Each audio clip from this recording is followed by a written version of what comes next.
10:36 y estamos con un parlamentario, por lo menos parlamentario electo, pero no para hablar de política contingente, sino para hablar de temas internacionales. Renato Garín, felicitaciones por la elección, ¿no? Estuvo dura, pero ya eres parte del Congreso. Honorable. Muchas gracias, Ricardo. La bancada de Radio La Clave ahora. Bancada de Radio La Clave, tenemos varios que partieron acá. ¿Viste? De aquí salen muchos candidatos. El semillero. En esta silla había una que fue candidata presidencial.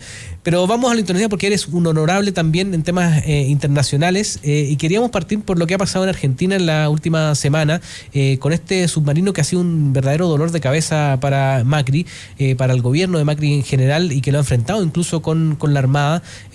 Van varios días donde no se ha sabido de esto y muchos lo comparan con lo que pasó con los mineros acá, ¿no? Y de que esto podría hundir, que ya hay muy pocas posibilidades de encontrarlos con vida, o en el caso de rescatarlos, que en un momento se pensó era como el héroe Macri. Y estaba interesante ayer en la segunda que hacían como un recuento de los problemas que ha tenido Macri justo como al inicio de los años. Por ejemplo, hablaba de que en diciembre del 2013 fue la ola de saqueos, ¿te acuerdas? En Tucumán, que dio la vuelta al mundo. Ahí las imágenes que habían. Después, a principios de enero, la misteriosa muerte del fiscal Nisman, ¿no? Que también está involucrado, que involucraban a Cristina Fernández. Y en diciembre del 2015, la presidenta Fernández, que no quería entregar la banda y que renunció horas antes. Y ahora a lo del submarino también se le suma la muerte de un comunero mapuche en Argentina, que también ha sacado a la palestra todo el conflicto que hay en ese país por el tema mapuche. ¿Cómo afecta esto a Macri en un momento donde lo ponen sobre las cuerdas con estos dos temas que enfrenta?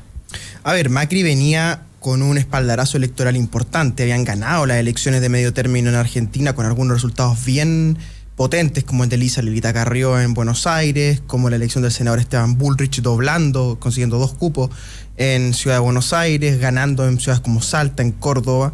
Y sin embargo, la opinión pública porteña, la opinión pública más de élite, no le ha dejado pasar a Macri ni una. Y en este momento, los canales argentinos, si tú los colocas, los diarios, están prácticamente en cadena nacional, transmitiendo la situación que se vive respecto a este submarino, el ARA, que se ha llamado, donde ya hay cuestiones bien establecidas. Primero, que el submarino está muy mal mantenido, hay muy poco gasto militar en Argentina, tienen prácticamente chatarra militar operando. Esto lo dicen incluso miembros del partido de Macri, de Cambiemos.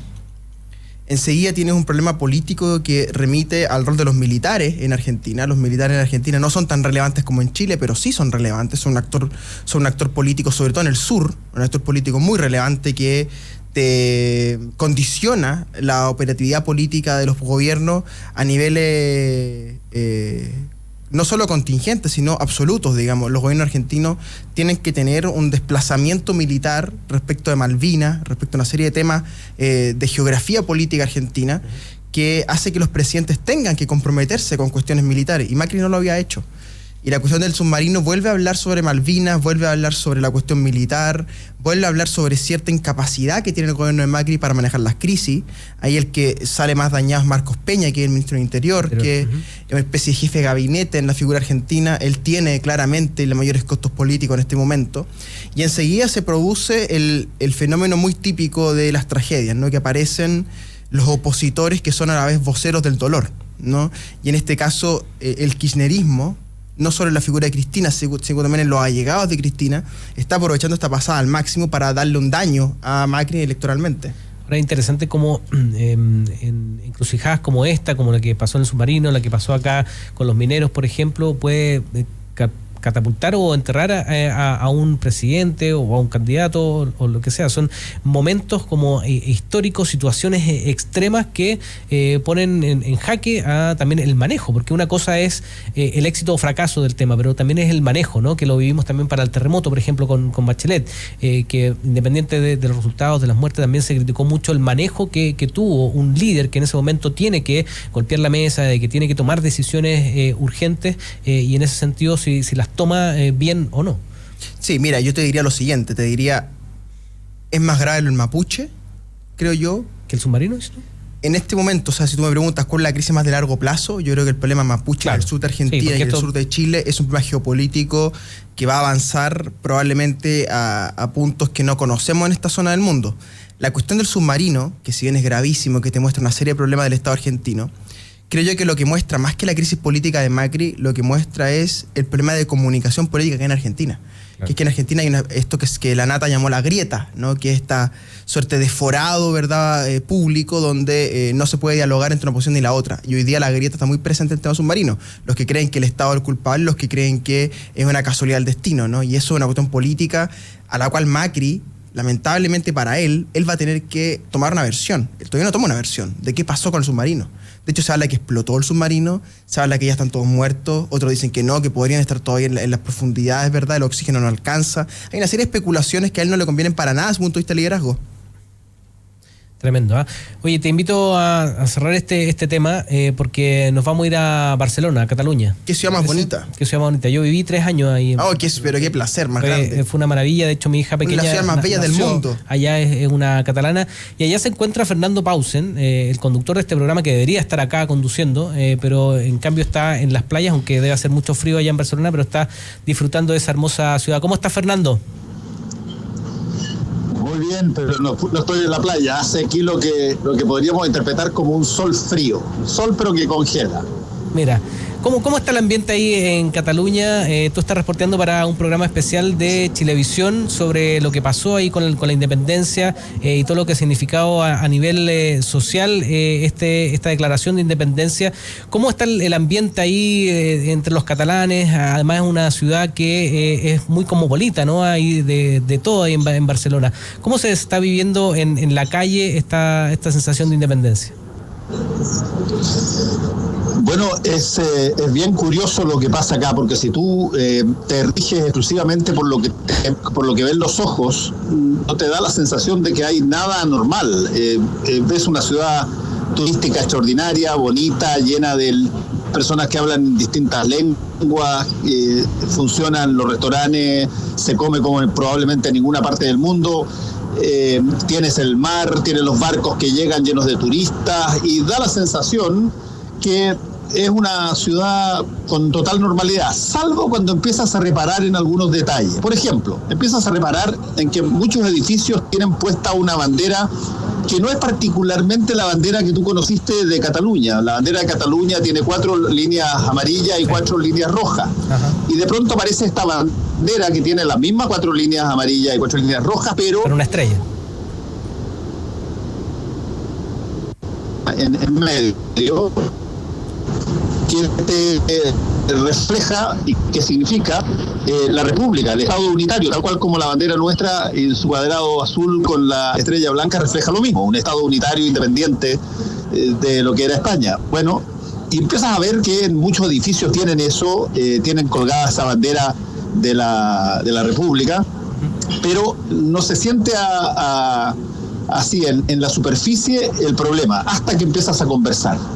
Cuando empiezas a conversar te das cuenta que hay posiciones muy encontradas entre las personas que quieren el independentismo, a las personas que quieren seguir asociadas a España, donde se ha metido este tema adentro de las familias, donde hay gente que ha perdido contacto con familiares, yernos, cuñados,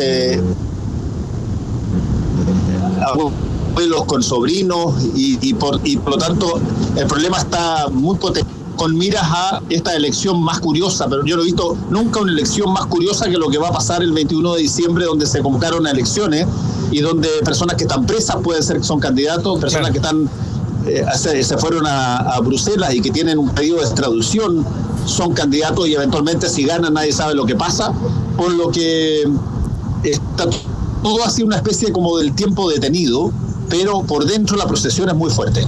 ¿Cuáles son las expectativas que hay en torno a esta elección? ¿Se ve como ese ambiente que dices tú de que van a ser elecciones? Hay muchos que no dan como legítimas estas elecciones que fueron impuestas por el gobierno español después de lo que pasó con la declaración de independencia.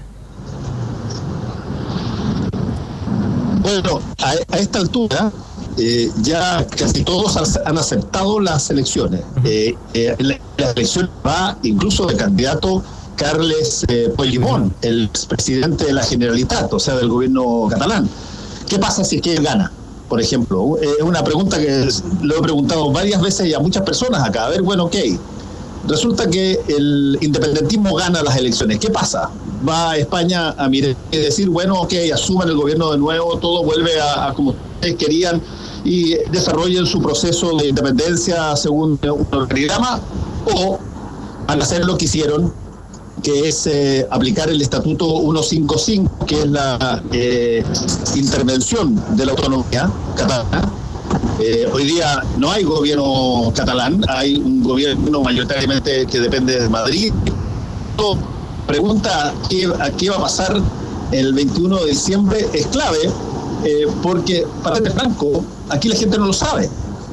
Tiene una total incertidumbre respecto a qué pasa si es que ganan los independentistas. No tienen ninguna incertidumbre y también hasta cierto punto hay una incertidumbre bastante alta si es que ganan los que se denominan unionistas, o sea, que asociados al Estado español.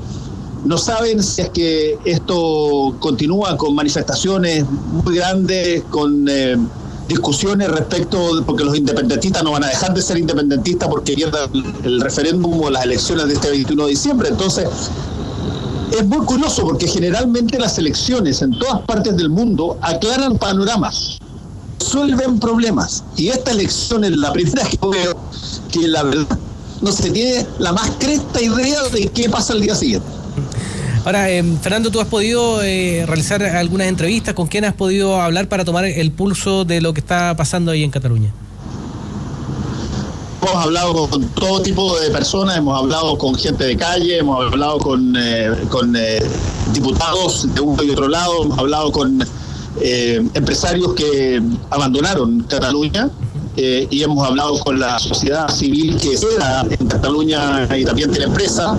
Hemos hablado con periodistas.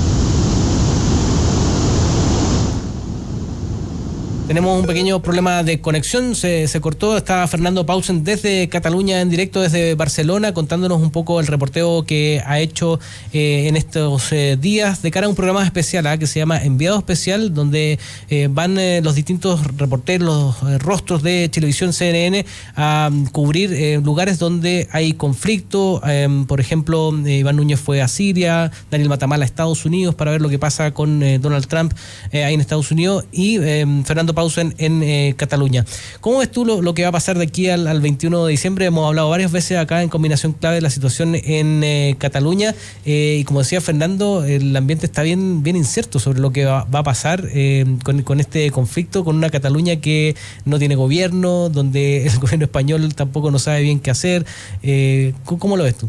Bien interesante lo que dice Paulsen, que las elecciones sirven para arreglar problemas en general, y esta pareciera que va a profundizar el problema, ¿no? Es muy interesante que eso, Fernando. ¿Lo tenemos de nuevo, no? No, estamos tratando de retomar la conexión. Bueno, eso es muy interesante, o sea, una elección que podría profundizar la crisis y no salir de la crisis. Hay un factor muy importante que es Ada Colau, que es la alcaldesa de Barcelona, que es una voz de la izquierda vinculada a Podemos, y ella, creo yo, que está emergiendo como la nueva líder del mundo progresista, digámoslo así, de Cataluña y de Barcelona. Y sin embargo, tengo la impresión que la retórica política que se ha instalado en Cataluña de la mano de Puigdemont va a ser más fuerte que los intentos republicanos del Partido Popular, de Ciudadanos, y este experimento que ha intentado por afuera Podemos, que va a levantar una lista, al parecer, que no se pliega a ninguna de las otras dos, no una tercera lista. Del punto de vista institucional, yo creo que es muy complejo lo de Cataluña, porque está obligando en el fondo al Estado Central Español, a Madrid, a intervenir en Cataluña cuantas veces sea necesario. Y ahí lo que hace es que polariza entre las fuerzas de derecha, Soraya Sáenz de Santamaría, que es la ministra del Interior, diríamos acá, ¿verdad?, y las fuerzas de el nacionalismo catalán, que no son necesariamente de izquierda. Ojo, hay nacionalismo de izquierda y derecha en Cataluña. Por ejemplo, Convergencia y Unión, sí, que es más derecha. Retomamos el contacto con Fernando Pausen, que estaba ahí en Cataluña contándonos un poquito sobre el pulso que hay en la ciudad, tomando en cuenta también de estas elecciones del próximo 21 de diciembre, donde incluso decía Fernando, hay un candidato que está fuera, ¿no? Que está en Bruselas, que se tuvo que exiliar después de que se declarara esta independencia, en un claro desafío al Estado español, con un Rajoy que ha sido bastante duro, ¿no? En las declaraciones, donde ha aplicado todos los recursos que tiene legales para poder ir en contra de esta declaración de independencia, ¿no? Es que a Rajoy no le queda otra, porque si Rajoy permite, del punto de vista político, si Rajoy permite que Cataluña consiga la independencia y se constituya como un Estado aparte, después puede venir el País Vasco, puede venir Andorra, puede venir el País Valenciano. ¿Podrían haber pensado, Renato, de que el País Vasco se iba a adelantar incluso a Cataluña en ese tema, donde hemos visto en la historia tenían posturas mucho más radicales incluso que los catalanes? Por ejemplo, los catalanes, pese a cosas muy puntuales, nunca ocuparon la violencia como método, a diferencia de lo que hacía ETA en el País Vasco, ¿no? Claro, bueno, el País Vasco vio la etapa de ETA, que mató una serie de personas durante los años 90. Después ETA muta políticamente y se transforma en Batasuna. Batasuna es perseguido políticamente por el gobierno de Aznar, y Batasuna hoy día se convierte en Bildu, que es un partido bastante más razonable que lo que era Batasuna y que era la ETA antes, ¿no? Exacto. Y estaba la Carle Borroca también, que son los que hacen los disturbios callejeros, digamos. Claro, que son una especie de avanzada urbana, por así decirlo. Lo que ocurre, yo diría, la gran diferencia entre País Vasco y Cataluña, Andorra y Cataluña, es que Cataluña es una región relativamente rica, ¿no? O sea, si cerrara sus fronteras Cataluña, podría sobrevivir bastante tiempo. Tiene donde muñequear ahí. Exactamente, mucho. Con muchos empresarios, lo decía Fernando ahí, que habló con algunos de ellos, de que han sacado las centrales, digamos, de grandes empresas que tenían ahí, que fue el caso de Caixa, que es el principal banco, digamos, de Cataluña, y así varias empresas. Se quedó sin bancos Cataluña. De hecho, esa es, creo yo, la principal piedra en el zapato de los independentistas. Que es que tú no te puedes lanzar en una carrera independentista nacionalista sin capital financiero. Claro. Eso es imposible. En el siglo XXI, año 2017-2018, tú no puedes tener un experimento nacionalista sin bancos que le presten plata a tu empresario o a tu Estado, ¿verdad? Una cuestión básica, elemental. Lo principal. Y te diría yo, es el gran problema político que tiene Puigdemont y los separatistas. O sea, si no consiguen bancos que les financien la aventura, no tienen cómo hacerlo, creo yo. ¿Y tú crees que no contaban con eso? ¿Pensaban que los empresarios, porque, a ver, yo que estuve en Cataluña, había como dos vertientes? Estaban los empresarios que lo único que les interesaba era ganar dinero, pero también había empresarios muy comprometidos, ¿no?, con la independencia de Cataluña, pero claro, quizás no eran las grandes empresas. Entonces, ahí cometió un error de quizás contaba con esos apoyos económicos que después se fueron. Bueno, hay un intelectual y político en el mundo del separatismo que es Junqueras. Oriol Junqueras se llama. Oriol Junqueras, que es de Esquerra Republicana, la izquierda republicana. Y él adelantó. O sea, dentro del mundo de los dirigentes, o sea, uno compara lo que dijo Artur Mas, Puigdemont versus Junqueras. Junqueras dijo: va a haber una corrida del capital financiero, va a haber una separación probablemente del capital financiero respecto de Cataluña, y va a haber un interregno, ¿no?, que es lo que estamos ahora. El problema es que el capital financiero no vuelve como vuelve las palomas, digamos. El capital financiero tú tienes que darle condiciones, confianzas, ¿verdad?, etcétera, que en el largo plazo lo que hacen es desdibujar la capacidad catalana de construir soberanía económica, ¿no? Porque la soberanía política es una cosa, la soberanía económica es otra cosa.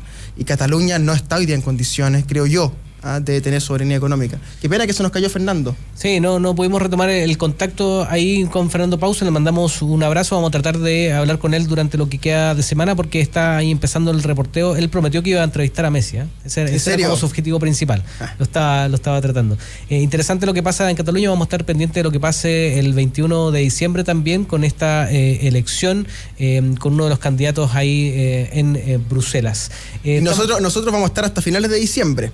Sí, con esta sección, ¿no? Sí, porque después tú tienes que tomar me toca parlamentarios. Te vamos a llamar, pero ya por otro tema, cuando tengamos que ver la discusión. Esta sección le quedan pocas semanas de vida. Sí, pero ya vamos a buscar algún representante, pero se agradece todo el análisis que estuvo con Renato Garín durante este tiempo, analizando ahí con siempre su análisis certero a nivel internacional. Estamos terminando ya combinación clave, pero queremos mostrarles lo que mostró la encuesta, lo que ustedes dijeron a través de la encuesta que teníamos para que participaran. Estamos hablando sobre los programas de los candidatos de Alejandro Guillé y de Sebastián Piñera y preguntamos con cuál programa de gobierno te sientes más representado. Con el hashtag Combinación Clave votaron cerca de 400 personas. Muchas gracias a todos los que participaron. 49% dijo Guillé, el 28% Piñera, el 6% está indeciso y el 17% no menor dice con ninguno de los dos programas. Aquí por lo menos no está tan peleada la cosa, sí dicen que va a estar muy muy peleada el próximo 17 de diciembre. El comando de Guille debe estar contento con esta encuesta porque se está haciendo en Radio La Clave. Seguramente. Bueno, y les cuento por último que Transbank está con nosotros para que estés 100% en línea con tu negocio. Afílate 100% en línea en transbank.cl y comienza a vender desde 48 horas hábiles. Transbank, apoyando negocios. No se separen de nuestra compañía porque ya viene un programa muy interesante, uno de mis programas favoritos aquí en la radio. Ya llegó Eduardo Link y Ari Burman para hacer Emprender es Clave. Sean felices. Chao. El secreto del éxito es vivir la vida. Baterías Hankook, mucho más. Universidad Adolfo Ibáñez. Pensar